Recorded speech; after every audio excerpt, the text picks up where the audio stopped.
आज हम एक नई टॉपिक शुरू कर रहे हैं, functions. Function is a special case of relation. Function जो है वो एक रिलेशन का ही स्पेशल केस है। रिलेशन के बारे में आपने सेट थ्योरी चैप्टर में काफी डिटेल में पढ़ा है, तो उसी वहां पे जो हम रिलेशन का यूज करते हैं उसी रिलेशन का ही एक स्पेशल केस है फंक्शन। ठीक है, यहाँ हम फंक्शन के बारे में डिटेल में पढ़ेंगे। तो इसकी डेफिनेशन क्या है? अ रिलेशन एफ, ठीक है, a relation F from set A to a set B is said to be a function if every element of set A has one and only one image in set B. यहाँ पर दो चीजें important है कि मान लो हमारे पास एक function है, फंक्शन का काम क्या है? दो सेट्स हैं, मान लो एक सेट ए है और एक सेट बी है, तो उन दोनों के बीच में एक रिलेशन को बनाने का काम ये फंक्शन करता है। इसको हम एक मशीन की तरह भी सोच सकते हैं कि हमने सेट ए में कुछ वैल्यूज डाली और हमें फंक्शन यहाँ पर इस मशीन में उसको प्रोसेस किया गया और फिर हमें सेट बी में उसकी एक वैल्यू मिली। तो फंक्शन करता क्या है? वो इन दोनों के बीच में एक रिलेशन बनाता है। A relation f from set A to set B is said to be a function if every element of, यहाँ एक important term है, if every element of set A के जो elements हैं, हर एक element के has one and only one image in set B, उसके पास set B में सिर्फ एक ही image होनी चाहिए। ठीक है, तो सेट ए को हम कंसीडर कर सकते हैं। यहाँ पर हम कुछ जो वैल्यूज लेते हैं सेट ए के अंदर उनको हम इनपुट बोलते हैं। यहाँ जो वैल्यूज हम लेते हैं उसको हम इनपुट बोलते हैं, और इनपुट्स यहाँ पर सेट ए की जो वैल्यूज है वो इनपुट कहलाती हैं, वो फंक्शन के अंदर जाती हैं, इसके अंदर जाती हैं, यहाँ प्रोसेस होता है, और फिर जो बाद में हमें मिलता है सेट बी के फॉर्म में वो आउटपुट होता है। इसी इनपुट वैल्यू का हमें आउटपुट मिलता है। ठीक है, और सेट ए के टर्म्स को हम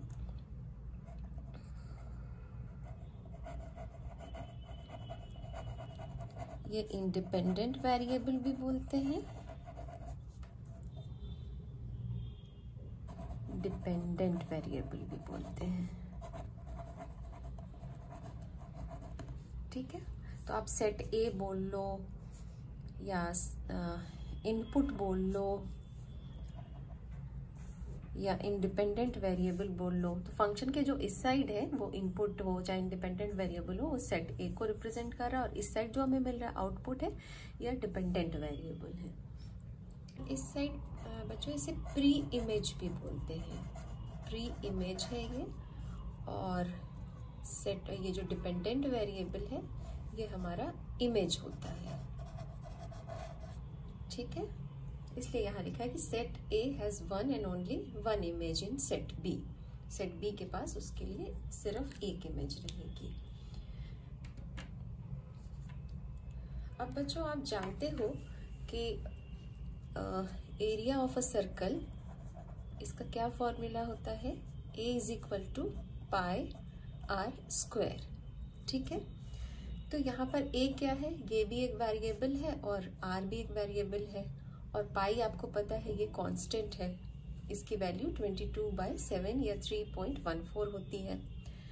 तो बच्चों ये रेडियस की वैल्यू किस पे डिपेंड, रेडियस जो है यहाँ हमारा अगर हम देखें तो एरिया की वैल्यू रेडियस पे डिपेंड करती है।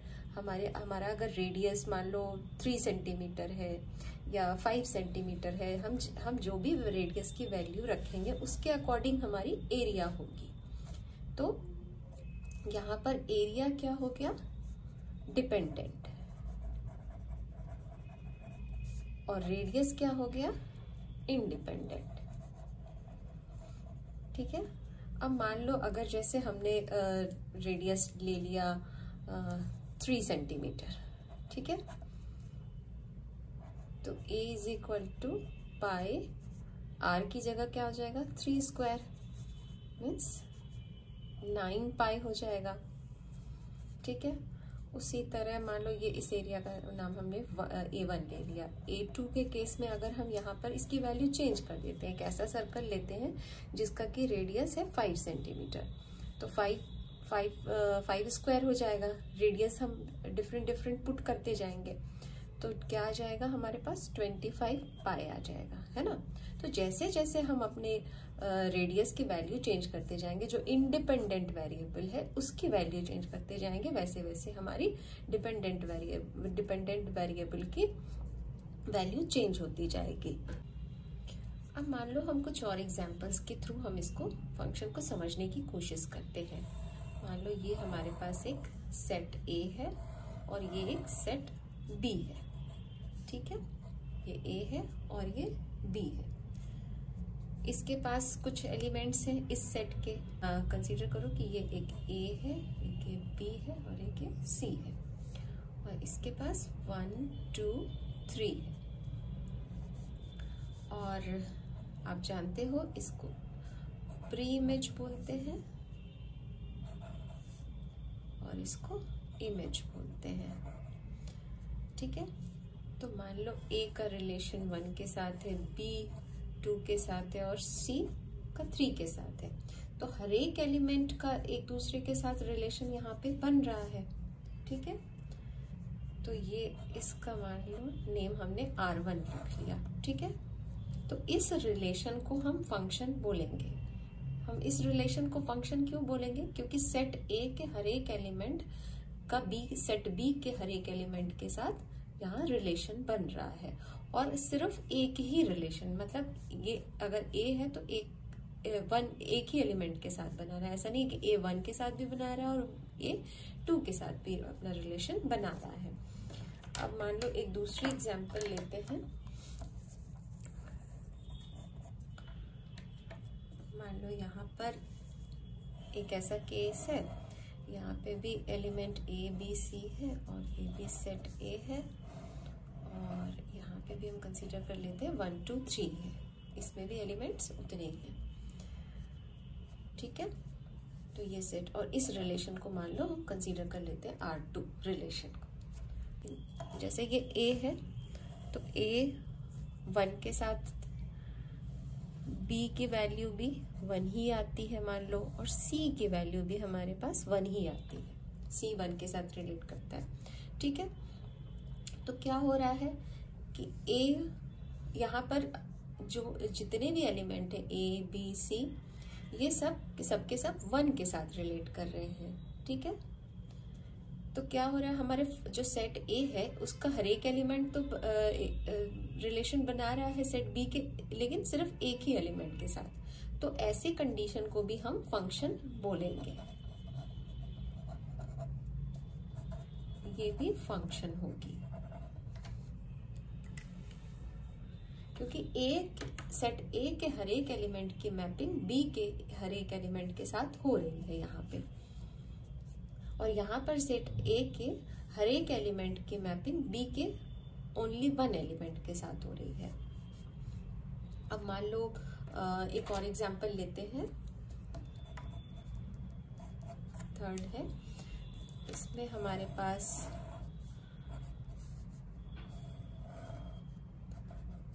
A B C है, 1 2 3 है।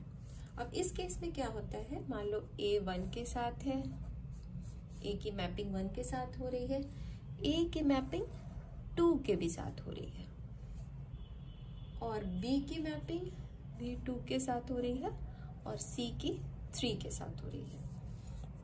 ये एक रिलेशन थर्ड है, तो इसको हम फंक्शन नहीं बोलेंगे, क्योंकि यहाँ पर जो एलिमेंट A है उसकी 2 वैल्यूज आ रही हैं, हमें 1 भी आ रही है और 2 भी आ रही है, तो ये नॉट फंक्शन का केस हो जाएगा। और एक थर्ड एग्जांपल लेते हैं।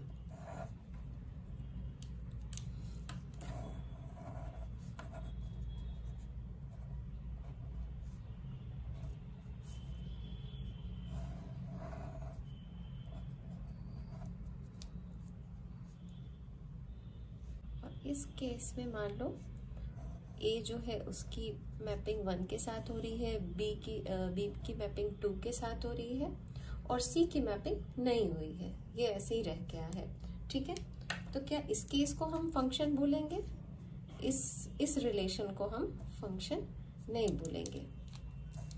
बी है और इस रिलेशन का नाम R4 रख लो। ठीक है, R4 रख लेते हैं।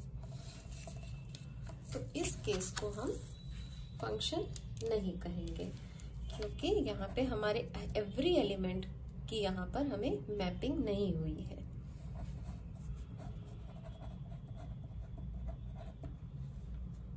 तो इससे हमने कंक्लूजन क्या निकाला कि सेट ए के 2 इमेज नहीं हो सकते। सेट ए का अगर सेट ए का एलिमेंट है ए, उसके 2 इमेज नहीं हो सकते, ये रॉन्ग हो जाएगा, ये फंक्शन नहीं होगा। लेकिन set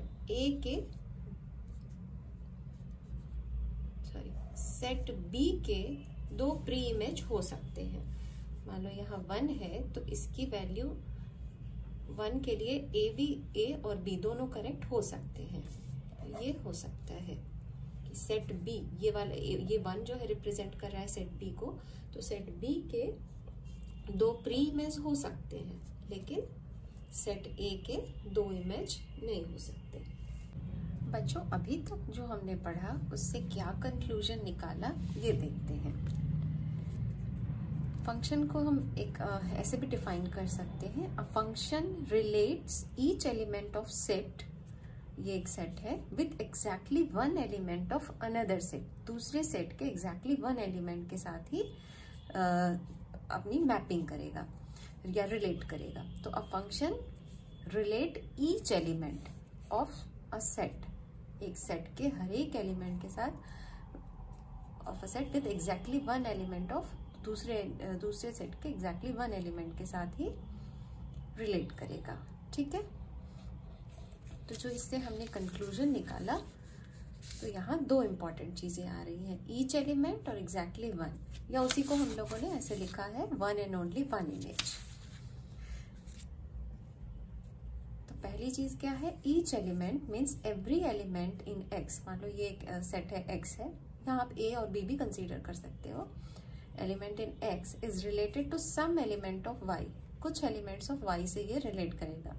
but some element of Y might not be related to all, which is fine. मान लो कि यहाँ y के कुछ एलिमेंट्स रह जाते हैं तो ये फाइन है, चलेगा। मान लो x, हमारा जो x है, x के यहाँ पे मान लो 3 एलिमेंट है, ठीक है, और y में यहाँ पर मान लो 5 एलिमेंट है, तो ये 3 एलिमेंट किसी ना किसी के साथ यहाँ मैपिंग कर लेंगे, हाँ, तो ये ठीक है। बाकी 2 एलिमेंट यहाँ बच जाते हैं तो ये चलेगा, ठीक है। उसी चीज को यहाँ ब्रैकेट में लिखा है, but some element of y might not be related to at all, which is fine, ठीक है।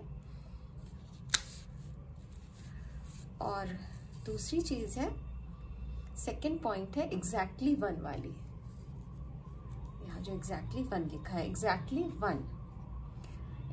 1 means that a function is single valued, it will not give back 2 और मोर result for a same input. तो एक ही input के लिए वो 2 या उससे ज्यादा रिजल्ट नहीं देगा। जैसे ये अभी मैंने आपको थोड़ी देर पहले बताया था कि ये रॉन्ग हो जाएगा, एक ही इनपुट के लिए ये 2 हमें आउटपुट नहीं देगा, है ना। ये हमारा क्या है, इनपुट है, तो एक ही इनपुट के लिए वो 2 आउटपुट नहीं देगा। It will not give back 2 और मोर result for the same input, correct. एक और बहुत सिंपल सा एग्जांपल लेते हैं। मान लो ये एक सेट ए है और ये एक सेट बी है। सेट ए में कुछ आइसक्रीम्स हैं और यहाँ उसकी प्राइस दी हुई है।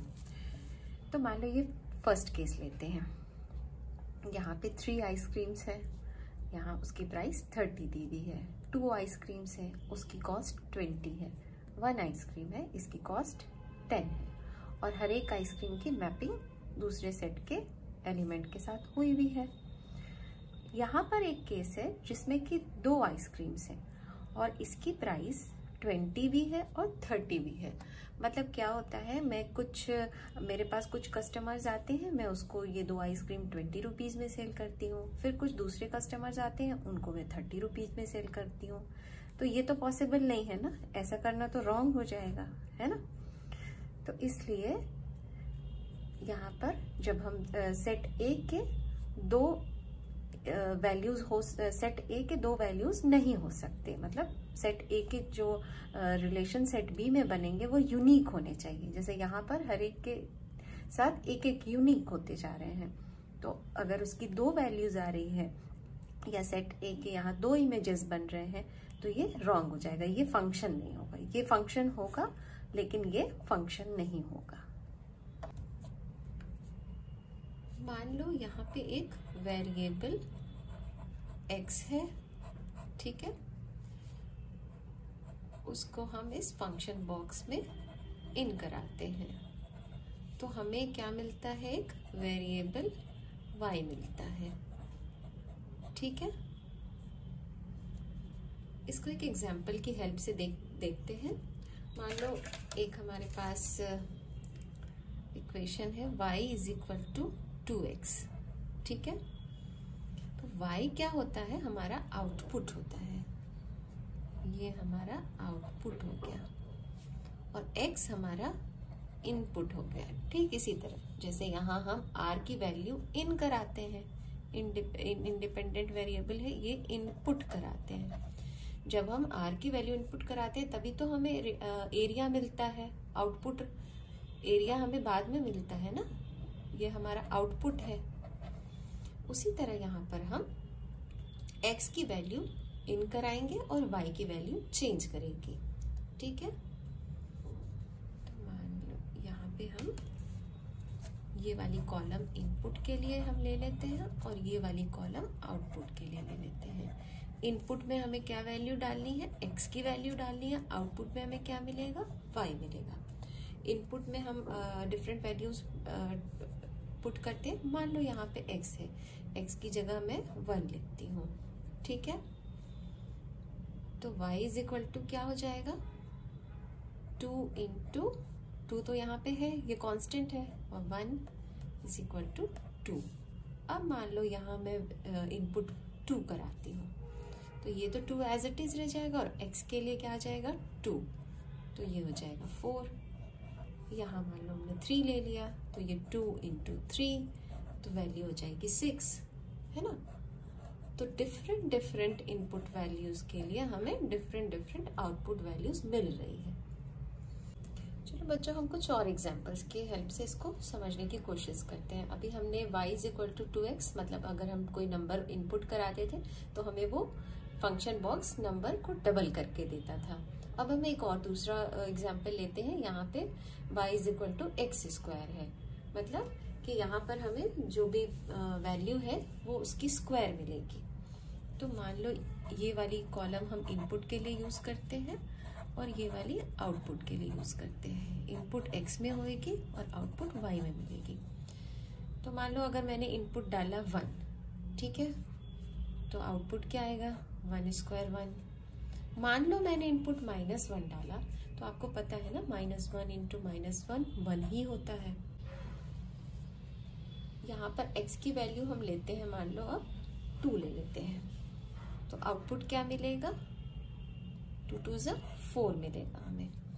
अब मान लो हम यहाँ पर -2 ले लेते हैं, तो आपको पता है -2 इंटू -2 उसकी भी वैल्यू 4 हो जाती है। अब मान लो 0 लेते हैं, तो 0 की वैल्यू तो 0 ही आ जाएगी, ठीक है। तो 1 की मैपिंग 1 के साथ हो गई, -1 की भी 1 के साथ हो गई, 2 की 4 के साथ हो गई, और -2 की भी 4 के साथ हो गई, और 0 की 0 के साथ हो गई, ठीक है। तो ये वाला जो एग्जाम्पल है ये फंक्शन के हर एक रूल को फॉलो कर रहा है। तो यहाँ पर देखो, जब y is equal to X square है, इसमें हम इनपुट 1 कराते हैं या -1 कराते हैं, हमें आउटपुट क्या मिलता है, 1 ही मिलता है। तो हमारा आउटपुट क्या है, ये यूनिक है ना। और एक दूसरा एग्जांपल लेते हैं। यहाँ पर कंसीडर कर लो कि y square is equal to x। ठीक है, तो हम यहाँ पर अब इस केस में x की वैल्यू लेंगे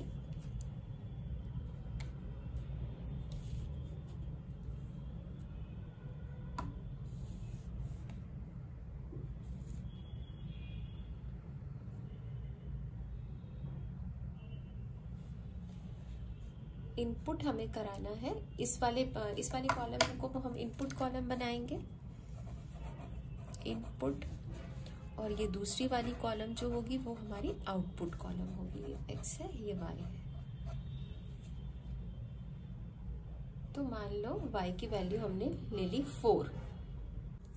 तो इस केस में 4 की हमें दो वैल्यूज मिलेंगी, -2 और +2। ऐसा इसलिए कि यहाँ पे इस केस में देखो y के लिए हमने x तो इंटर 4 कराया, लेकिन रिजल्ट देते टाइम में ये फंक्शन कंफ्यूज हो जाएगा कि ये -2 आंसर करे या +2 आंसर करे, क्योंकि 4 अगर हम -2 पर भी स्क्वायर करेंगे तो भी आंसर 4 आएगा, +2 पे भी स्क्वायर करेंगे तो भी हमारा आंसर 4 ही आएगा। तो ऐसे केस में जहाँ पर कि हमें दो आउटपुट मिल जाते हैं तो ये फंक्शन नहीं होता, ये रिलेशन में आ जाता है। ठीक है, तो मान लो यहाँ पर जो ये हमारा y square is equal to x है, तो ये क्या कर रहा है, हमें यहाँ पे ये दो वैल्यूज दे रहा है, एक -2 दे रहा है और एक ये +2 दे रहा है, जबकि हमने इंटर इसमें एक ही वैल्यू कराई है, 4 को इंटर कराया है। ठीक है, हमने इंटर 4 को ही कराया है, लेकिन हमें आउटपुट -2 और +2 दो मिल रहा है। तो ये यूनिक आउटपुट नहीं हुआ, ये नॉन यूनिक आउटपुट हो जाएगा यहाँ पे।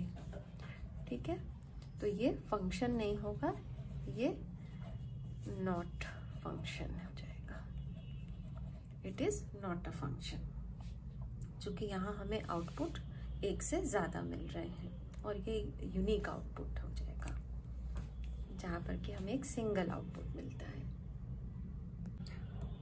अब फंक्शन को हम लिखते हैं,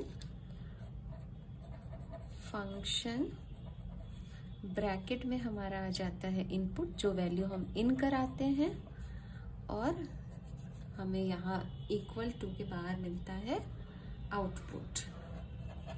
ठीक है, तो इसको हम इस स्मॉल f नोटेशन से शो करते हैं, और इनपुट जनरली हम x लेते हैं।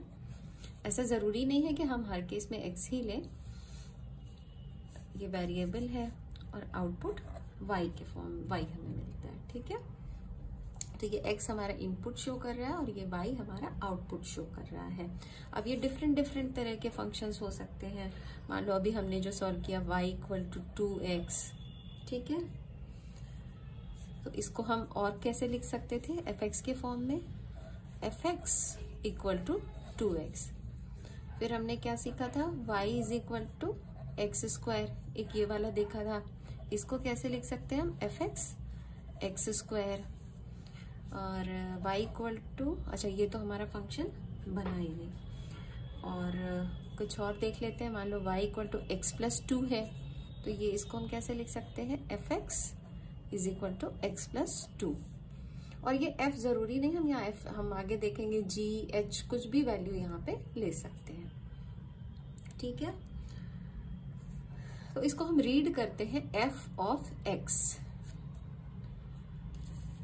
तो देखो बच्चों, यहाँ पे f है, ये फंक्शन नेम है, ये x हमारा इनपुट है, और जो हमें रिजल्ट में मिलता है वो हमारा आउटपुट होता है, और हम इसको बोलते हैं f ऑफ x इक्वल्स, जैसे इस केस में f of x equals x squared. बच्चों, ये इस चैप्टर का लास्ट कॉन्सेप्ट है, ऑर्डर्ड पेयर। ठीक है, ऑर्डर्ड पेयर के बारे में आपने सेट थ्योरी चैप्टर में भी काफी डिटेल में पढ़ा होगा, तो थोड़ा एक मैं उसका रिवीजन यहाँ दे रही हूँ। A function can be defined as a set of ordered pair. Function को हम ऑर्डर्ड पेयर के सेट में भी डिफाइन कर सकते हैं। The ordered pair is written as, ordered pair को हम लिखते कैसे हैं, एक ब्रैकेट के अंदर हम इनपुट और आउटपुट, तो पहले हम इनपुट वैल्यू लिखते हैं और बाद में हम आउटपुट वैल्यू लेते हैं। इनपुट वैल्यू को आपको पता है आप x से डिनोट करते हैं और आउटपुट को आप fx से डिनोट करते हैं, f ऑफ x, ठीक है। और या फिर x और y के फॉर्म में भी लेते हैं। तो let y is equal to fx is equal to X square. Consider कर लो कि f of x is equal to X square है, ठीक है। ये एक फंक्शन ले लेते हैं। तो मान लो इस वाले केस के लिए अगर हम यहाँ x की वैल्यू अगर हम 0 पुट करें तो हमें एक्स स्क्वायर क्या मिलेगा, उसका स्क्वायर क्या मिलेगा, 0 ही मिलेगा। तो इसको हम ब्रैकेट में कर लेंगे। फिर हम यहाँ फर्स्ट वैल्यू इनपुट कराते हैं, fx लेते हैं, सॉरी x लेते हैं। तो x हम मान लो यहाँ पर दूसरी वैल्यू हम लेते हैं -2, ठीक है। उसकी स्क्वायर करेंगे तो 4 आ जाएगा। फिर एक वैल्यू लेते हैं यहाँ x की +2, उसको स्क्वायर करेंगे तो भी हमारे पास 4 आ जाएगा। तो ये जितने बने ये सेट, तो यही जो है हमारे सेट ऑफ ऑर्डर्ड पेयर होते हैं, ठीक है। और इनमें जो ये फर्स्ट वैल्यू होती है, जैसे 0 है, -2 है, 2 है, इनको हम डोमेन बोलते हैं। इन सबको हम डोमेन बोलते हैं। और जो ये बाद की वैल्यू है जो हमें आउटपुट में मिलती है वो हमारा रेंज होता है, ठीक है। तो डोमेन ऑफ y की ये यहाँ पे हमने y लिया हुआ है, y is equal to fx या एक्स स्क्वायर। तो डोमेन ऑफ y का डोमेन क्या हो जाएगा हमारा, 0, इस साइड की जो भी वैल्यूज है -2 एंड 2, ये सारी हमारी डोमेन हो जाएंगी। मतलब ये क्या है हमारी, ये सारी है हमारी इनपुट वैल्यूज है। और रेंज क्या हो जाएगा, रेंज ऑफ y हो जाएगा हमारा 0, इस साइड क्या है 0 है और 4 है, तो 0 और 4 ये दोनों हो जाएगा। ये हमारी आउटपुट वैल्यूज हो जाएंगी। इसको ग्राफिकली भी मैंने रिप्रेजेंट किया है। जैसे आप ग्राफ में जानते हैं ये हमारी x कोऑर्डिनेट है, ये हमारी y कोऑर्डिनेट है। x कोऑर्डिनेट इंडिपेंडेंट वेरिएबल को रिप्रेजेंट करती है, y डिपेंडेंट वेरिएबल होता है। तो यहाँ हमने जैसे 0 लिया तो उसकी वैल्यू 0 ही आई, यहाँ 2 लिया है, यहाँ -2 लिया है तो 4 आई है। तो ये वाली पॉइंट यहाँ मार्क करी, ये वाली पॉइंट यहाँ मार्क करी, तो हमें इस तरह का ग्राफ यहाँ पे इसका मिलता है। तो इन सबको हम अब सम अप कर लेते हैं। जैसे x है, x हमारा इनपुट होता था, इसमें ही हमारे डोमेन वैल्यूज अगर इनपुट वैल्यूज भी आ जाती हैं, डोमेन वैल्यूज भी, और इंडिपेंडेंट वेरिएबल, प्री इमेज, तो ये सारे x के नाम हो गए। और fx जो है वहाँ पर हमें आउटपुट वैल्यू मिलती है, और जो उसके आउटपुट के अंदर जो भी वैल्यूज हमें मिलेंगी उनको हम रेंज वैल्यू बोलेंगे। और यहाँ हमें डिपेंडेंट, ये हमारी जो है डिपेंडेंट वेरिएबल है, और यहाँ इमेज मिलता है हमें। यहाँ x में हमें प्री इमेज मिलता है और fx में हमें इमेज मिलता है। आई होप आपको ये इंट्रोडक्शन वीडियो अच्छी तरह से समझ में आ गया होगा।